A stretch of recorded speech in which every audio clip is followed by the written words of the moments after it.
Well, ladies and gentlemen, boys and girls, Suns fans of all ages, it's just around the corner, isn't it?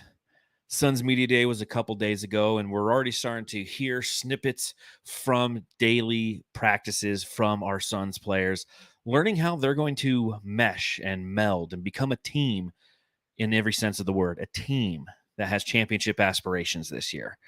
Our first game is Sunday. It's a noon start here in Arizona. So for those of you who can't stomach any football, come on by. Watch us after the game. We'll be going live right here in the Suns Jam Session podcast as we break down that game against the Detroit Pistons. And yes, head coach Monty Williams. So Matthew, as I bring you in, it's becoming real. I'm sorry. Are you starting to see some of those snippets and everything? And you know what Nurkic is saying about just from a practice standpoint. Yeah, he's just like, dude, he's like, I'm open all the time. This is great. Yeah, he's realizing like how awesome it is, and then I am too. You know, I just him realizing how awesome basketball is, how awesome he has it in life, how awesome it is for him to come here and he has Beal in the corner, he has Booker bring the ball up, and there's KD, and then Okogie. He never mentions Okogie, but I'm pretty sure he's playing with him. Him to be that excited gets me excited. Because sometimes I do sit there, sometimes I might miss Ayton, and sometimes I think maybe Nurkic is not the guy. But when you get interviews like that, it gets me pumped up again. Yeah, it's just becoming real. And like basketball's back, and I'm so here for it. It's October, which for those of you who've watched the pod over the past 4 years, welcome to the Suns Jam Session podcast, the original post-game podcast of the Phoenix Suns. And we've been shooting the shit about the team since 2019. But October is my favorite month of the year. It's the baptism of new basketball is just around the corner.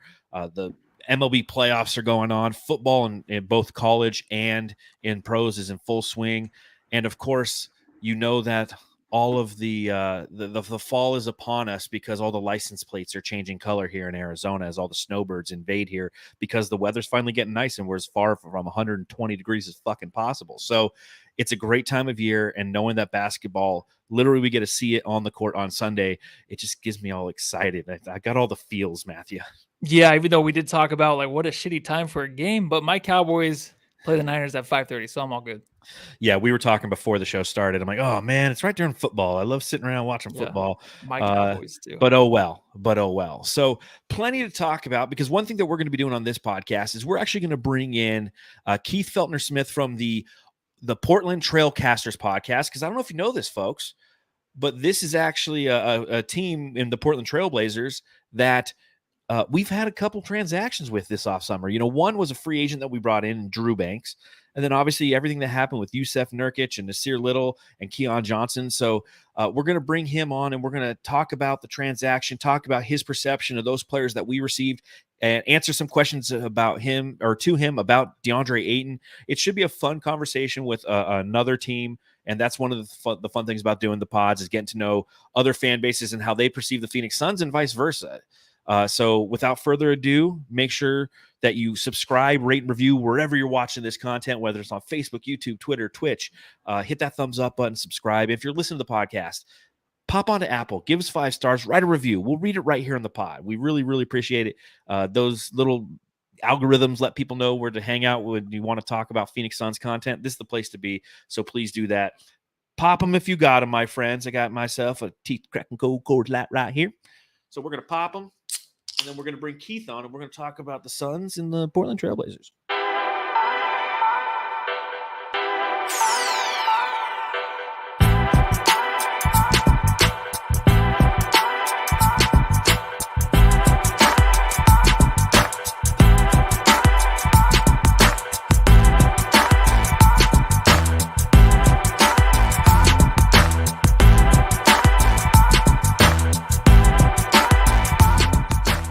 All right, Jamsters, we welcome to the show Keith Feltner-Smith, a host of the Trailcasters podcast. Keith, I know that we reached out to you a little earlier in the offseason after we got Drew Eubanks because we wanted to get to know him a little bit. Sounds like we're going to be getting to know a few more of your former guys who played on your team. I think we have 4 former Portland Trailblazers now. But welcome to the Suns Jam Session podcast. How you doing? Thank you so much for having me, guys. I really appreciate you bringing me on here. Yeah, we talked a while ago about Drew Banks, and let me just say, I love hearing someone say Drew Banks again. I've missed the guy already. You taught me that. Well, thank you. I'm glad we're passing it on. But yeah, there's been a lot going on, And we kind of been joking that the Bucks are now Blazers East. I almost want to say that Suns Blazers, we got like a Blazers Southwest connection or Suns Northwest connection up here. I myself kind of share that. I went to school down at ASU, spent almost a decade in the Phoenix area overall. Oh, get out of town. That's awesome.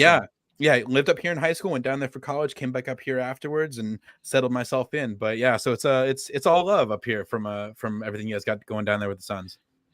So when we talk about obviously everything that's going on, all the different transactions, let me start let me just start with this and get a little insight, from a Portland Trailblazers perspective. What was it like losing Dame Lillard? Because obviously we too are a franchise that has one key player who's been with our organization. He's entering his 9th year. And we know what it's like to be connected to somebody, and they're connected to us. And ultimately, walk us through the emotions you felt when Dame Lillard finally actually added some validity to the trade rumors that happened this offseason. And ultimately, now he's playing out in Milwaukee. It's been crazy, man. It's been a wild experience. I've been kind of fortunate. This is the first summer in almost a decade where I haven't been solely focused on Blazers basketball and everything going on. I've had a new job that's kept me very distracted, so much so that I've hardly had a chance to even podcast about the team when finally stuff does happen here at the end of the summer. But we're getting back up to it. We're wrapping, kind of winding our way back up towards the season here. As far as the Dame stuff, man, when he requested the trade, I went into automatic, like, jilted lover mode. I was just immediately feeling like, well, screw him then, get him out of here. I don't want anything to do with him. But everything with the Miami Heat, I don't know if you guys have seen, I don't know if you've dealt too much with their fans online. Look, they're not the only fan base that I'm sure we can say this about, but man, I very quickly fully got ready and it was acceptable to just make it petty, man. Just go anywhere but Miami. Let's do something else. And I'm not saying the trade was petty. I think this actually was. It had some pettiness to it. We do legit, like, in all seriousness, I think this is much better value than even the best that Miami was going to offer. And story is they didn't want to offer everything they had to offer, and that's where the whole holdup was months ago whenever they last talked. But the way it worked out, all the joking aside, Dame wanted somewhere where he could compete. He's now with one of the top 2 or 3 players in the league, if not the best. Mm-hmm. He's got a number of Blazers over there, like we were mentioning the kind of the send off down here to Phoenix. He's back with his former coach Terry Stotts, Pat Connaughton, Robin Lopez as well. Wesley was there, but now is in Atlanta, I think. Kind of again still catch up with everything that's going on around the league. I'm happy for him. People can change their mind. I really, the loyalty, I think that's the biggest issue. The brand of loyalty that he sold you on, I fully bought into it. And so I was ready to say, this guy's going to be our Dirk. He was Portland's Dirk in the way that he was going to be here, win or lose. Dirk obviously won in the end. And maybe that could have happened down the line if, our fantasy this summer has been that if Embiid got unhappy with all the Harden stuff going on, finally asked out, or Giannis, starts making noise over there about, hey, do something or I'm out of here. One of them come to Portland, could be a whole different story with Dame. That's not obviously the timeline that we're living in here. As far as what we did get back from it, especially like we said, versus the best offer from the Heat, Ayton, I understand that there's been some drama down there, which I'm sure we'll get into, but a good young piece for us to build around when we've had maybe a lack of talent to at least, kind of like real consistent talent available to us in that position. A couple of the other young pieces, a number of draft picks. I still think Brogdon is going to get moved for more. So at this point, I'm a Cronin stan. I feel like he's really done an impressive job with all this so far. Were you sick of Dame, though, towards the end? Like, I know he's probably one of your favorite players ever, but when Steve Nash was here and towards the end, I wasn't sick of Steve Nash, but I was ready to move on. I was ready to just kind of have a fresh start, but then I didn't watch the Suns for the 5 years after, so maybe I wasn't ready. But, like, just right now, I just, there hasn't been a real, like, stretch of Dame where he's played great in the playoffs, really getting you to championship, obviously, but are you just ready to kind of just have that fresh start? I know he means a lot to the franchise, but were you just ready to move on, man? I mean, before even like the trade of the trade scenarios, him actually throwing his name out there finally in trade scenarios, were you actually ready to move on? I think I would have been more ready to move on look, for years we've been hearing all this stuff about from other sources saying, "Oh, Dame was gonna ask for a trade, almost did, ended up not doing so," or other people trying to sneak him into at least the ESPN talking heads love to talk about how he should go somewhere else. It's the small market conundrum, right? That we deal with, but again, I think, like I said earlier, the brand of loyalty that he really has been pushing, I think, really put us in a position where even when he demanded the trade, like I said, the jilts, everything. Part of me was saying, "Get out of here! Like, I'm done with you." Part of me was also going, "I mean, if he rescinds the trade, we could always make it work. We could, get everyone, Anthony Simons and younger, like get rid of all the young dudes. Like, Scoot obviously has value. The other guys have value here, so we could maybe build that super team in the last minute. What a great Cinderella story." So it's, I don't know. I can't say that I was fully like disgusted by him, ready to get him out. Again, comparing to what you guys have dealt with Ayton, I even this morning on Twitter, X Twitter, whatever you want to say, I asked, I saw some Suns fans talking about a clip of Ayton, and just kind of asking the replies like, "Hey, Blazers fan here that used to live in Phoenix, tell me more about exactly what it is. Don't just be hyperbolic. Like, tell me what's going on."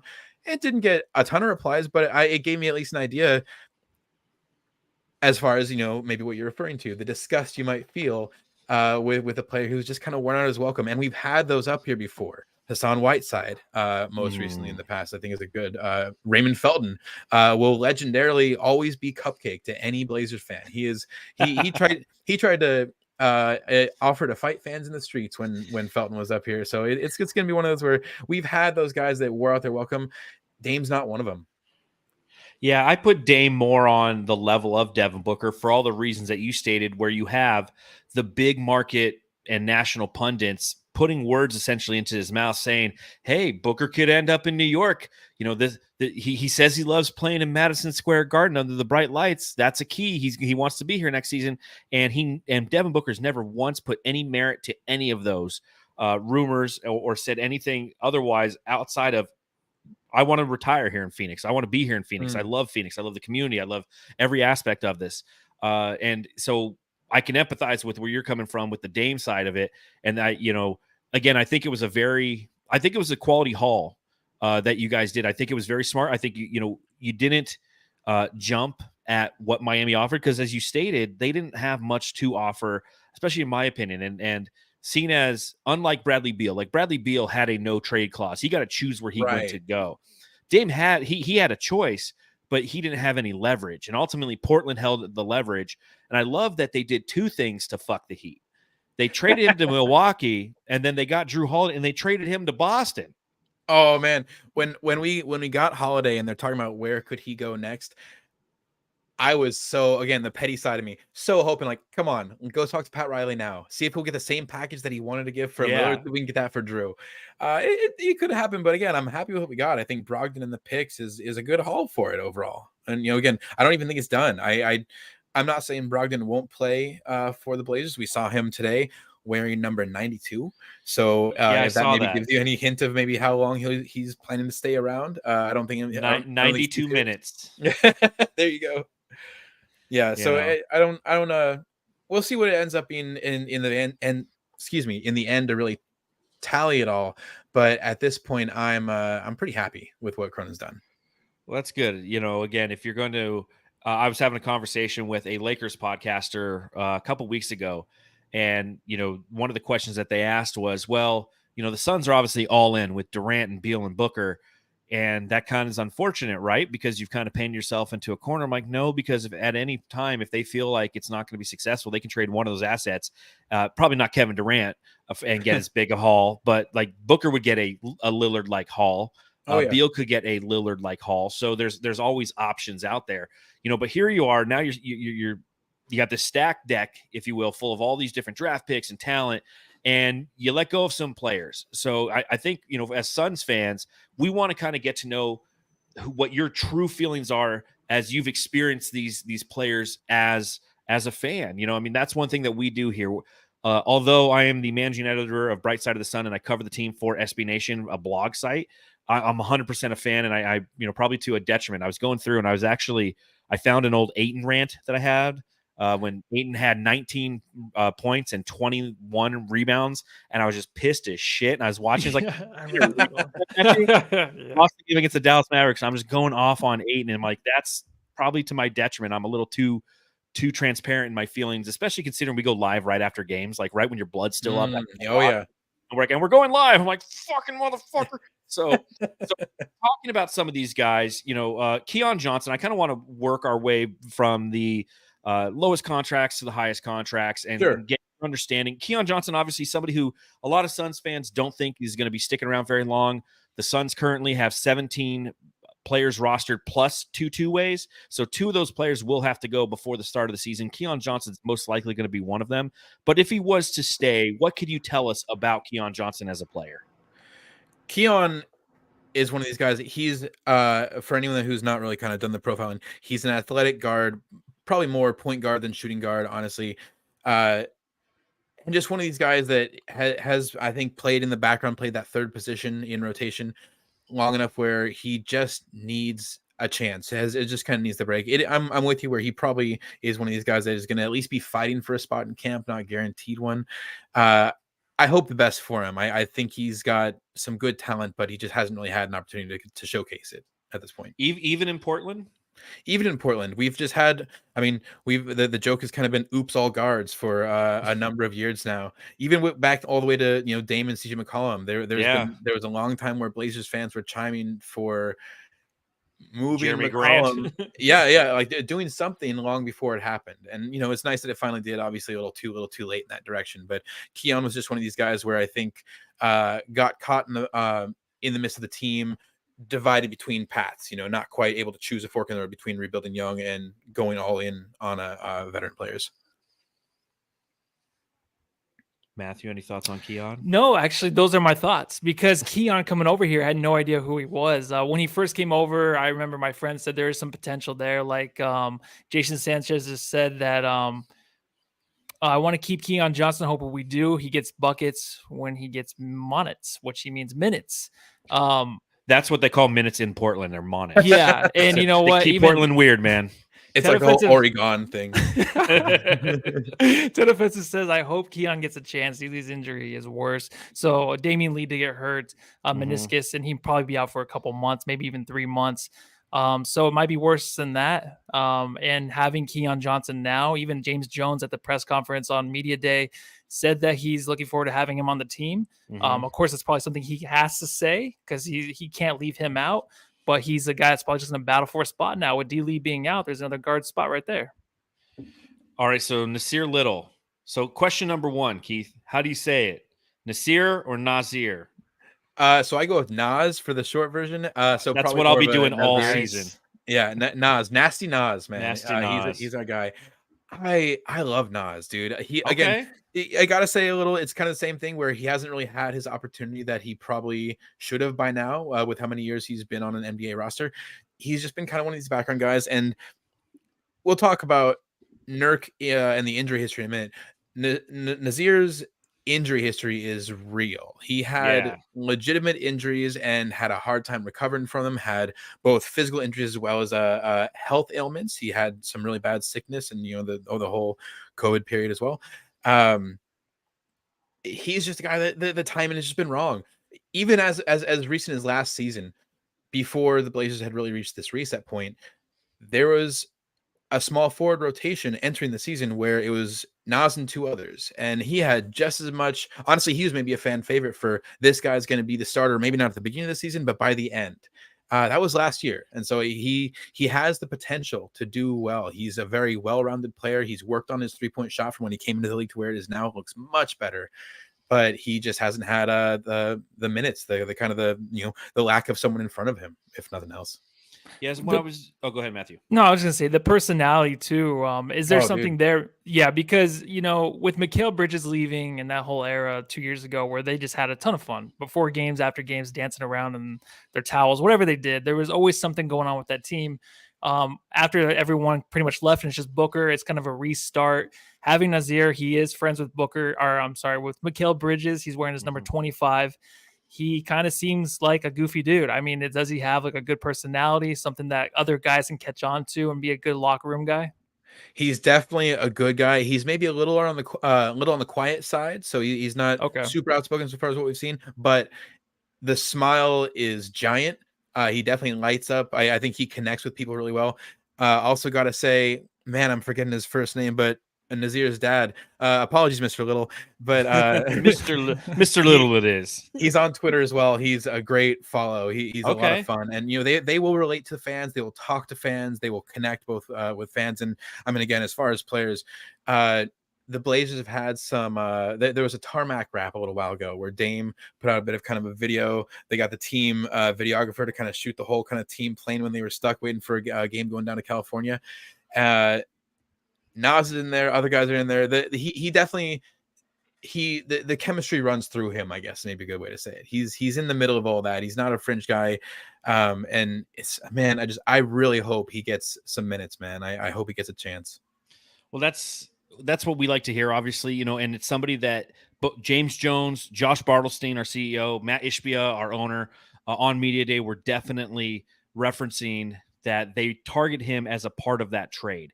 And that just, that goes to show you that obviously they've recognized some talent. When I was doing my research on him a little bit, and one thing I do got to say, just real quick, Portland Trailblazers NBA follows, you guys are ridiculous, man. Like, there is so much loyalty. Like, for example, okay, if I put an article out on Bright Side of the Sun, our SB Nation fan site for the Phoenix Suns, 100 comments. Every fucking thing on Blazers Edge is like 700 comments. You guys are crazy. And that's everything. When I go into the YouTube and I'm looking at, Blazers Edge and your podcast and everything, it's just it's such an engaged fan base. And I fucking wish we had more of that here in Phoenix. But when I was looking at some of the research, and I was going through and watching the videos, some of the negative things, obviously the health, and that's kind of a running theme with the Phoenix Suns this season. Everybody we got does have injury history. But they said that, he's somebody who attacks the rim but doesn't necessarily get to the free throw line. He has increased his 3-point shot, which you had mentioned. But defensively off the ball, there was a lot of opportunity for him last year. But they also said that's kind of everybody on Portland's defense last year. A lot of off-ball defense challenges. Yeah. So how is he as a defender? Oh, yeah, and I think there's a lot of potential there. I think one of the first games that we really saw Nas get a good chunk of minutes a couple of years ago, man, time is so relative at this point. Everything post-COVID kind of blends together. But early on in his career, one of the first games was down in LA, and he took on LeBron straight away and just yanked the ball. LeBron is driving in underneath the basket. Nas, as a young, I don't want to say rookie, but is he the rookie or second year player, doesn't get bumped out of the way and ended up with the ball, like whether it was a block or just kind of like just pulling away the possession. Got to go find that clip, man. It's not a bad one, but he's got potential. He's got the ability to do so. And I think if he can find a regular rotation, like a rhythm with some guys around him, that's been one of the other issues for him up here. There's been so much roster fluctuation around him where he hasn't been able to break through. There's always been someone, as someone gets moved out of the way in front of him, maybe someone else has been coming in, or at least someone competing with him for the spot. So if he can just get something a little more suited and kind of, something he can settle into, I think he has potential on both ends. Also, if I can just throw in here, playmaker.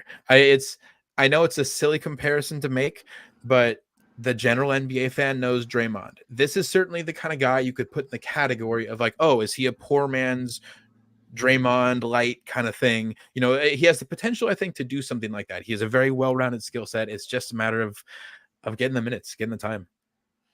I think he's definitely somebody who's going to push his fellow teammates in practice. That's also another thing that we're hearing is, his intensity, his engagement, the fact that he's a competitor, that's going to do nothing but play well with him. And obviously Jordan Goodwin being another player who we is everyone's new on this fucking team this year, but Jordan Goodwin came over in the Bradley Beal trade. And it seems like, Jordan Goodwin's a smaller Nas where it's like, they're just competitors and they got that fire. And that's obviously, what's iron sharpens iron is, as they say. And I think that's a good addition. So yeah, sorry, there was a fire truck. Me, so I was on mute. So yes, Matthew lives like right next to a police station, a hospital, a fire station. Last thing I wanted to actually add is the big thing with this team is, championship aspirations, of course, and the guys will step it up. And we'll talk about Nurkic in a little bit. But Nassir, like, it just seems like he's the type of guy that will feed into that and really show up, when the moments are big. I can just kind of see that from him, from what I've seen the little of him, just the body language of him. So that's Yeah. something that I'm really looking forward to seeing. Yeah, he's got a passion. He's definitely one of those dudes that'll, like, when he gets the dunk, you're gonna see the highlight, the flex, and the energy about it. Yeah, we could use a couple of those guys on the team. I love that. Nurkic was part of the trade, but I don't want to talk about him yet. I do want to talk about who we obtained in free agency, and that's Drew Eubanks. One of my favorite media day interviews. I just think that he's just seeing him walk into the room. You're like, fuck, man, like, we're the same species. Just trying to D that guy up. His shoulders are so broad. Tell me about your experience with Drew Eubanks. Obviously, came to you guys after being in San Antonio, a fundamentally sound player. Tell me about him. Drew, fundamentally sound is absolutely true. It's not even near the top of my list when I think about him, though. We want to talk about Nas's personality and kind of I mentioned that Nas, he's got a great smile, but he's a little quiet. Drew has a great smile and he's not quiet. He's goofy. He's that's really, he's a giant goof personality wise. Yeah. But on the court, man, he gets it done. He is a blue collar player without a doubt. The help defense is one of those things that again, you guys, I will get to Nurk in a minute, but you guys basically inheriting our front court rotation there with Nurk and Drew. I love the comment Nurk made about it. Like, Drew kind of trying to be sneaky and trying to get away, and he followed him down there. Yeah. But in all truth and reality, the way that they played best was Drew being able to follow Nurk, like, as far as kind of that help side defense, kind of being able to come in and Nurk's mobility, which again we'll get to. Eubanks could cover it. The biggest thing I think that does shine through, though, we started calling him the Shaq of Troutdale up here. Yeah, I'm not sure if you guys have talked about this story already. He got the nickname the Shaq of Troutdale, and he was aware of it on social media, on kind of Blazers Twitter. And at one point, when he's talking with Brooke Olzendam, our courtside reporter up here, he mixed it up. He called himself the Trout of Shackdale, and kind of realizes his mistake and just rolls with it. Yeah, Trout of Shackdale, that's me. And so it was that's probably a legendary nickname, one of the best. Do you see him sorry, John? Do you see him though, like, even playing a starting role here? Because we're talking about Nurkic later, a little bit later, but we're constantly talking about how he can, like, the whole injury thing and how he can just find himself on the bench maybe quickly this season. Drew Eubanks, though, besides his goofy personality and all that, but he seems like he is someone that is very enthusiastic on the court, but also can bring a lot more on the offensive end, and just has that real rhythm, I feel like, with the point guard that you want to see in the pick and roll. I just think that he kind of can play himself this year into a starting role, maybe, if possible. Do you see that as something that's maybe possible, of him to be a full-time starting center for the Suns?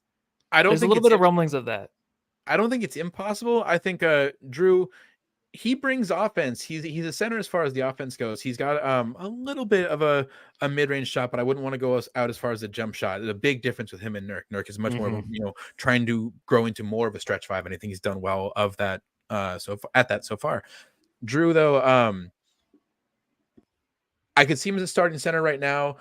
Maybe not for an entire season. He's one of those guys that if you've got a little bit of injury, he's a good fill-in for it. He can fill the role, but Blazers experienced maybe a little bit more of him filling the role than was probably the best for him. That doesn't mean he can't grow more towards that in the future, and we'll see how that goes for it. But at the very least, I think he's capable to be a stopgap starting C. And honestly, I wanted to see more of him up here as a power forward, but it's not one with range, so that's a whole nother factor, especially considering the roster you guys have. That's another question. Well, and Ted Offensive in the chat says, is Drew closer to a power forward or than a center? So it sounds like if you have Nurk out there who can stretch the floor as a five, it's almost like a reversal of roles, if you will. Nurk is a stretch five offensively, but very much mobility wise, he's limited to defending fives. On the other end, Drew Banks, on the other hand, can't really stretch the floor offensively as much, other than a straight lane. But defensively, yeah, he can defend a four. He can probably even defend some threes around the league, some starting small forwards. But yeah, a little bit more mobility that way.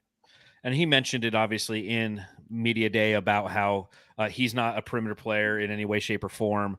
He's definitely somebody who he's like, I got a good little hook shot. He's like, I hustle on the boards on both ends of the floor, and I can try to get you extra possessions in that capacity. Were you sad to see him go?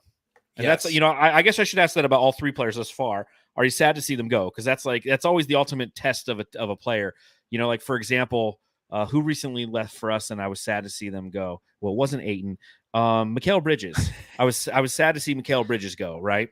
Cam Johnson. Low key shade. But were you sad to see Drew Banks go? Yeah, definitely. It's probably going about in the same order as the contracts overall. I'd say Keon, it's not that I'm not sad to see him go. We just didn't have as much exposure to him. Nas was a great personality, but didn't have a lot of exposure. Drew, what he did for us in the short time he was here, absolutely. He's someone that when I first heard that he was getting moved to Phoenix, it shocked me a little bit. The rest of the stuff, we knew the Dame trade was happening. We knew Nurk was kind of going to be involved in it in some way. We heard a lot about the Ayton for Nurk package getting formed in some way or another. Drew Banks, though, especially now that we're on a kind of younger resetting team, it's sad. I feel like he still would have fit here. He still would have had a spot. So yeah, I'm definitely a little sad to see him go. But again, I'm gonna be watching your games down there. I was definitely gonna be watching all the Blaze games. Definitely gonna be watching Bucks games if things go well for them. But the Suns, man, that's my second home team. So I'm if he had to go somewhere, I'm glad it was there. Well, yeah, shit, we got 2 preseason games like right away too. Right. I was just gonna say the Trailblazers has always been like my second favorite team my whole life. I don't know why. They just always have been. Maybe because of the jerseys or uniforms, but we'll definitely be watching because of DA. So Nice. Ted also asks in the chat, Eubanks played AD really well in stretches. Did he match up with Giannis ever? I want to say yes. I believe he definitely has matched up with Giannis. I don't have the greatest memory for it right now. Again, I've just been in a different gear all summer, unfortunately. My apologies, Ted Offensive. But I believe he did. And man, I wish I could pull up a clip because I feel like there was something from the matchup. But overall, Giannis is probably a little more mobile than what Eubanks is than what you want Eubanks to try and keep up with. If he's trying to keep up with Giannis, it's not going to be something he's sustaining for a full game. And that's going to be, Suns fans understand that Eubanks, that's what we get to. He's our Jock Landale this year. But a lot more fundamentally sound, a lot more of a complete player, I feel. There is a piece that we have coming out on Brightside where Bryn Tannehill puts together this really interesting statistical analysis of players. And she takes like 7 different advanced metrics to include like VORP and LeBron. And she does it. I mean, so she's essentially like a statistician for she was for the Naval Academy, and she's a Suns fan on the side. So she's like this super, super smart individual, and she puts together these articles every now and then, and she just like sends me an email. She's like, can you publish this? And I read it. I'm like, holy fuck, you're insanely smart. But based on her analytics, like Eubanks isn't going to be as effective as Landale. And I'm like, I don't know if I trust these analytics right now because I feel like he's, again, I think the sheer fact, and she mentions in her piece, the fact that Landale could stretch the floor a little bit and shoot threes kind of adds to his effectiveness in a couple different categories, which weights it a little bit in his favor. But he's going to be somebody who is just going to provide quality minutes, and that's one thing that I really feel like this team is going to thrive on as we prepare for this crazy season that's ahead of us. Obviously, he's going to be backing up Yusuf Nurkic. A lot of different feelings amongst Suns fans. I mean, when this trade happened, I've never seen a more 50-50 split of, is this a good trade for the Suns? Is the bad trade for the Suns? The good things, okay, he fits the system, and that's obviously everything that was stated at Suns Media Day from all the Suns brass. He fits what we need. He obviously has a contract that is practically half of DeAndre Ayton, so it gives you some roster flexibility for the next 3 seasons. He's somebody who can stretch the floor. He can play physical. He's a better defender than DeAndre Ayton, at least on the advanced metric side of things. Not a more athletic defender, but definitely a more physical one. But then you got the con side of it, right? Like he's older than DA. He lumbers up and down the court. He's somebody who's injury prone. So tell me about the Nurkic experience for you as a fan. Boy, the Nurkic experience, we called it Nurk fever for a long time when he first got here.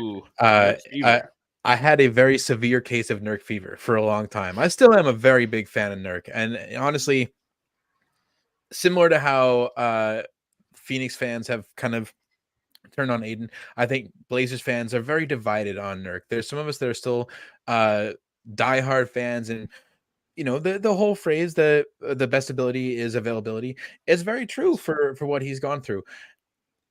I think what's important to mention right off the bat is that Nurk's lack of availability, at least in the last couple of years, is maybe overstated.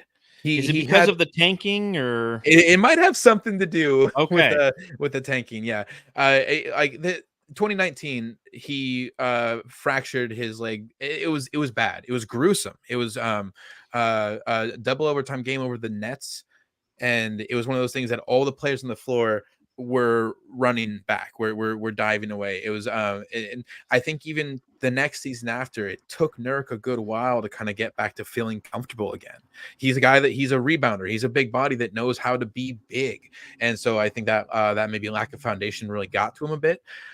But more recently, he has certainly maybe sat out more games than his injuries warranted, because that's what the team was looking for. It's what they it was the just the path they were going down.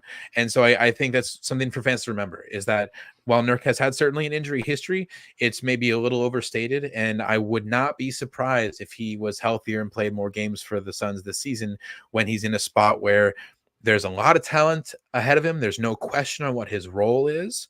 There's no question on where he kind of is in the hierarchy, the food chain of everything going on. And I'm excited to see what he does for you guys. Honestly, you think that pissed him off though? Just the whole tanking, him having to sit. It seems like a guy now in Phoenix, he wants to compete. Obviously, he's happy to be here, but being in Portland, sitting out, we know what that's like here in Phoenix, where Booker at the end of 2 consecutive seasons sat out, not even due to injury. He was injured before, but just did not finish the season due to tanking reasons. That can take a toll. I'm surprised Booker's still here after all that shit. But yeah. Nurkic just seems like, to me, it's kind of hidden, like you said, where the narrative is more of just the tanking and just the team not being a championship contender. And that might drive a guy like him a little crazy. Maybe if he's that competitive. Is he that kind of a competitive guy? Because we've been hearing just he's not as much. Like, it takes a little bit for him to get going. You have to motivate him. Can we see a guy that's going to be competitive every night for the Suns? You're definitely going to see a dude that's competitive. I think Nurk is very much a competitive player. We had, I believe it was 2 seasons ago, the exit interviews as players are going out.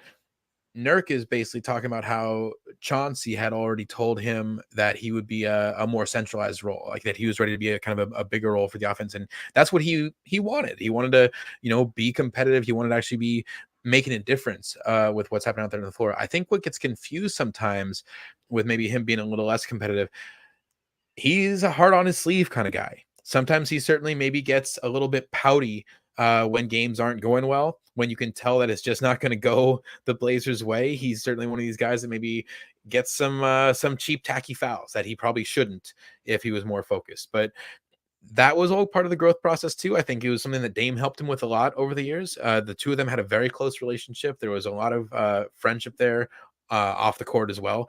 And I think Nurk, if he had more chance these last 2 seasons up here, where they hadn't been trying to tank or trying to take any excuse to trying to get the veteran experienced players off the floor, we could have seen a lot more from him. His value could have been a lot higher. His contract, half of Ayton's as it is, could have been looked at as a lot more valuable than maybe the asset that it was looked at this summer. So tell me about some of his physical limitations. Obviously, he has the physicality. He can stretch the 5, as we talked about a couple times. Tell me what some of his deficiencies are just as a player. It's the mobility, like I kind of mentioned earlier. He was never the most mobile guy. He's a giant of a human being. Yes. If you ever get a chance to see him in person. Oh, he was standing right next to me. And oh my God. Yeah. And I have a big waist. Yeah, I have a big waist, and like his thighs are the size of my waist. I'm like, good Lord, man, dude. Just for a little while, I was doing the media days for NBC Sports Northwest up here. And man, like players make an impression on you for sure. Nurkic made an impression. I almost I had a point where I was rounding a corner, taking the left as he's going right with some other people, and almost just went chest to face with this dude. Take a charge. I mean, the guy is massive. So it always has been an issue as far as his mobility. He was never the most mobile guy. And even offensively, there was a lot of criticism that he didn't go hard to the rim. He was not a dunker as much as someone that might kind of lay up or give some of these kind of scoop shots underneath. I think he's gotten better about that habit overall. Time will tell. You guys, I'm sure, will be able to get back to me and tell me if I'm wrong about that. But I think the biggest thing again is just that leg fracture in 2019 was for a long while something that he didn't quite feel like going 100% as far as especially lateral mobility, or the injury itself happened on a vertical jump. He came down wrong, and it was just, that's history. So I think that is probably even a spot where he might be a little more of an under the rim guy at this point than above. That's, again, maybe not something that when space is freed up a little more, when he has talent around him, like you guys are going to have more so than the Blazers ever really did, maybe having a little more room to work under there, not being as crowded, might be something that benefits his confidence. No, I'm excited. I'm absolutely excited to see what he does. So obviously, we've discussed everybody who we've gotten from our end of the trade. One thing we have here on the Suns Jam Sessions, we do player drops. Anytime we talk about a player, we have a drop for him. This was Ayton's. Ayton watch. Literally what we did. It was always just like a breaking news story. How's Ayton doing tonight? What questions do you have about DeAndre Ayton? And I will say this, Suns fans, if you're watching along live, again, thank you for doing so. Give your thoughts on Ayton in the comments as well. If Keith is asking questions, I want Keith to understand kind of, what we're saying and trying to be as real as possible, but also hearing from the fans as well, just so you have a good understanding of what the Ayton experience was here in Phoenix. Yeah, I just realized I had my chat window moved over to the side a little bit where I missed some of this. I hope I haven't missed any key comments. Hello, chat. Hello, Jamsters. Used to have Justin used to have a lip ring. So one of our big fans. What are you talking about? Justin. So says Jay. Used to have a lip ring, he said. Oh, he did? I didn't even see him in the chat. So did Jimmy Butler. So coincidentally, Justin is my middle name. So we got all sorts of There you go. Little known fact. So says Jay used to have his lip pierced. Okay. Thanks, Justin. And I'm hanging with it, man. I'm almost 40 at this point, and I continue. It's the Portland thing, I guess. I can rock the lip ring and the rock star hair here going. I feel like Rob Zombie some days. You're more human than human. Exactly. Anyway, talking about Ayton. Honestly, I hear what he's gone through with you guys down there. I hear about the worn out welcome. I am really hoping that, similar to what we were saying about Nasir earlier, I hope this is just a good fresh start for him as far as he's starting over with a young squad, mostly younger than him. So maybe it gives him a chance to kind of really showcase and take a heavier load without having guys in front of him, bigger stars that need to eat as well. My questions about Ayton maybe would be, what should I expect from him on the defensive end? Because that's obviously, especially with the oops all guards kind of mentality you've had for a long time, we need a front court that can maybe hold down when guys kind of get through the red cape defense on the perimeter. Matthew, John, you want to start? I'll let Matthew go first. Okay, defensively. So this is the thing with Ayton everywhere. I mean, there's potential everywhere. You've seen it in the finals run the Suns had 2 years ago. His defense was phenomenal in the playoff series before. Of course, Giannis, you can't guard him. Ever since then, it's been up and down. He can be a guy, and even offensively, but defensively, he can be the anchor. He even said last year he's dominating. He's playing both offense and defense, but him and Mikal, when Mikal was here, and you had like Luka come to town, it was the best because Mikal would do his best on Luka, and then you had Ayton right behind him. That went away. That even went away last year, even when we had Mikal. I don't feel like his defense was as good. He can be a good shot blocker when he wants to, but that's the thing, man. I think his defense is there, but if he wants to play, he can be the best defensive center in the league. He can. He's that athletic. He can take good angles. Once he learns the game, if he has someone to teach him along the way, even during the whole game, he is a guy to be relied on defensively. So it's just all about the want. If he has that, he'll be great. Yeah, I mean, that's going to be a common theme we talk about with D8s. if he wants to be. Defensively, again, athletic. He's somebody who won't get played off the court if you're in the postseason. And that is kind of one of the fears of Nurkic. When you are playing somebody night to night throughout an 82-game season, it's hard to get played off the court because teams aren't specifically targeting you over and over again. But by game 3 of a series, you're going to identify who the weakest defender is, and you're going to go at them. And DA, he's not that weakest defender, and he's been successful in the playoffs because of that. And that run that we had to the 2021 NBA Finals, DA was the defensive anchor, and he was fantastic.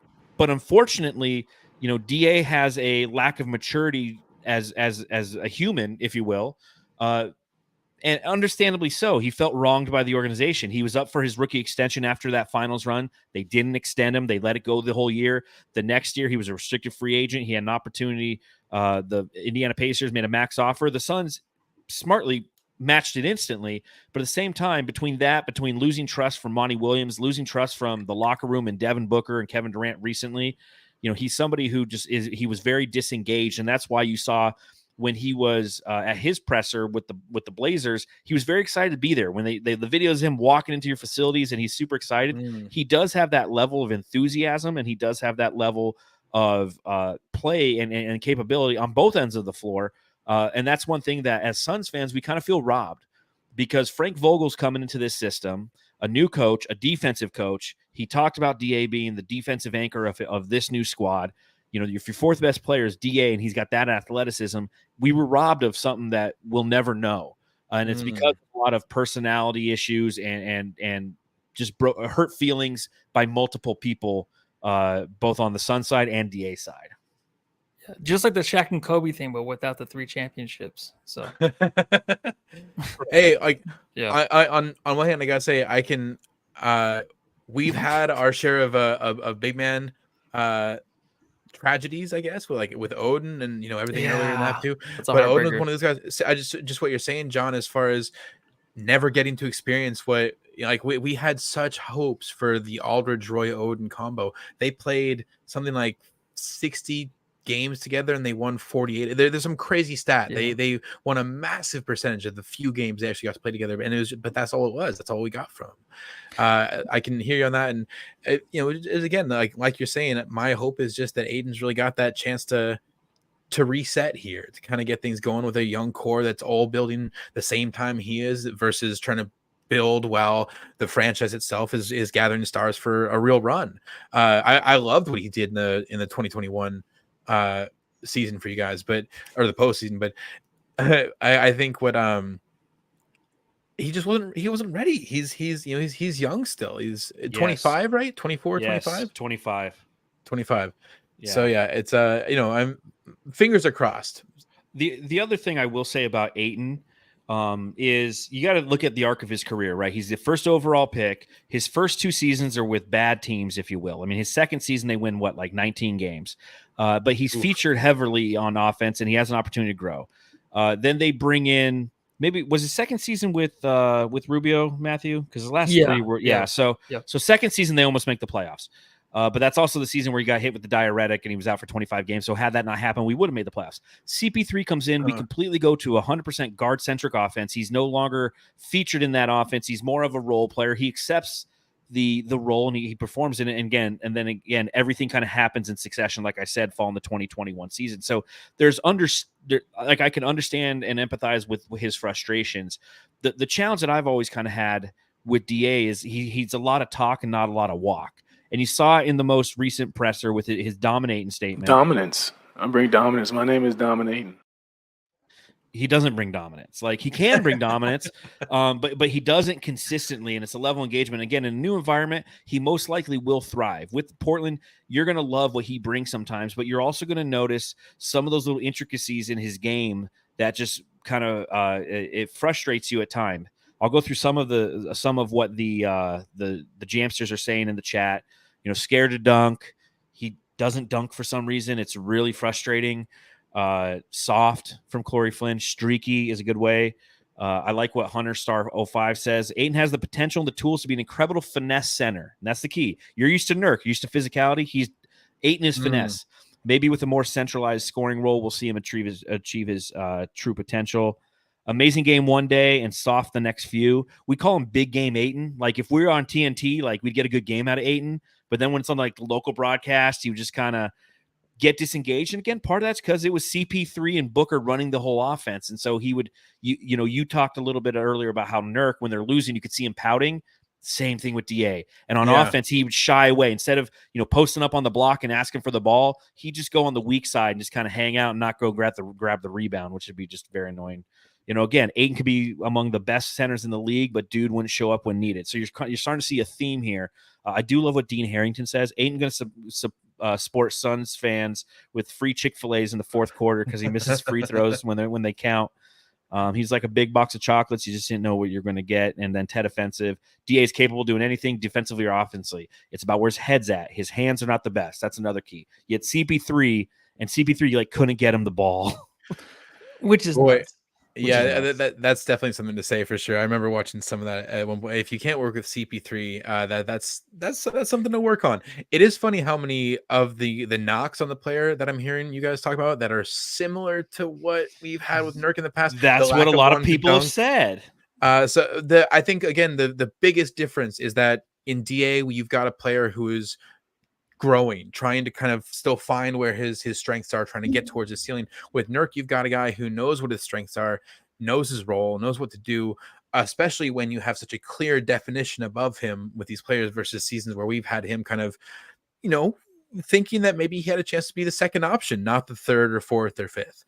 So I think he that the matter of fit there could be a big difference maker. And he's a lot cheaper, Nurk is. Yeah. So, and it gives us some flexibility. I like what Fumaro El Oso says. Keith, you seen the Valley Oop highlight? Yeah, that's the only time we ever saw that out of him. He can do it. So I mean, that's just kind of who he is. There are games, man. Last year, Devin Booker, there were games where he looked like Kobe. Like it was just insane how good he was on the court. There were games where DA looked like, like a young Shaq or something out there. So it is there. So the frustrating part though, man, like going into next year, I want to ask two things. Scoot Henderson, Anthony Simons, those two guys, I hope, I know DA is the veteran basically coming in, right? He's been on a championship contending team. This will be his 6th year. I just don't know how much you think those guys will respect him or listen to him, and who's actually the leader of that team. And then also it's just will those guys, because what DA does during the season is he will be inconsistent, which is frustrating because they're like, well, we'll wait to the playoffs, he'll show up. But you want him to work on stuff during the season so he's more comfortable in situations. So do you think he can be that leader for this team, or do you think it's going to be someone else holding him accountable all year long? I know you have very little intel really of him until you start seeing him 20 games in a row. Maybe you'll get a good sense of who he is. But do you know which way it will go, you think? I am extremely curious. Like you're saying, I don't have a whole lot of intel on DA. I love hearing this, though, the idea that he wants to be maybe in more of a leadership position on the team. We've been guard-centric for so long. You're talking about when it happened with you guys in CP3 down there. Mm-hmm. We've been a guard-centric team for a long time up here, even despite even back when we had Aldridge and Odin. Aldridge was never meant to be the number one there. It was meant to be Roy the whole time. Outside of Ayton up here, it's still a question even without him coming to the mix, because Scoot is very much the prize future point guard of the Blazers. There's no question on that. Anthony Simons, I have always called him, first of all, I call him Penny Simons. It's hard not to. I don't know if you guys know the background. Penny Hardaway is his actual godfather. Yeah. I think it's a great nickname. I wish he would bring it back. Ant is also taken by our guy over in Minnesota. So, in my opinion, feel free to Penny Simons. We'll use that in the post-game pod. Yes, there we go. My co-host is going to hate me for that one. My point, though, Simons has been here a long while. He was seen as the heir apparent to Dame, even from Dame's own mouth. When Dame was talking about when he was gone, Simons was going to be the guy taking over. That being said, I do see him as more of a shooting guard than a point guard. He's a combo guard, certainly, but I think his best ability, catch and shoot. That's what he did more so. He's a great athletic dunker. He's got a great head on his shoulders, a great ability to pass and play make for the teammates around him. But catch and shoot is where he really thrives. So you have a guy who's not the leader of the team, Simons, versus the incoming rookie future leader in Scoot. Simons got 6 years now of experience. It very much, I think, is going to be his team. even with Jeremy Grant there, Jeremy Grant has just as much of an ability to score. I think it's going to be, I think Simons is probably going to kind of see it his way. And I'm sorry, I realize I'm rambling now at this point, You're but fine. it's a big open question, really, is what I'm trying to get to, where I don't know where the leadership's going to go. I think maybe at the beginning of the season, you're probably looking at Simons kind of running it his way. Over the season, maybe that becomes more of Scoot's team. DA coming into the mix. This is a whole new. You're throwing some dynamite into the chemistry here. You know, I have no idea what to really expect. But I'm excited about seeing an offense that is not just guard centric. I cannot wait to see them pushing more through the middle, because we've got some athletes now too, and we're no longer just focused on. It's still pretty guard centric, but we're no longer just about small guards. I think there's a lot more of a. If we can get some open driving lanes, if we can get some bigs between Robert Williams and DA, if we can get some space in the middle, man, there's going to be a lot of attack. That's not just on the perimeter this year, and I think a lot of Blazer fans are going to be excited for that change. Yeah, I mean, it's been a long time coming, and I think that you take a look at kind of the roster construction over the years, and you're 100% right. Obviously, you've been watching the team for a long time, but just from afar looking, Portland, as Matthew mentioned, it's a secondary team for him. It's a team that I've always loved the uniform game. Man, you guys always have great fucking uniforms. It's just that pinwheel is just iconic.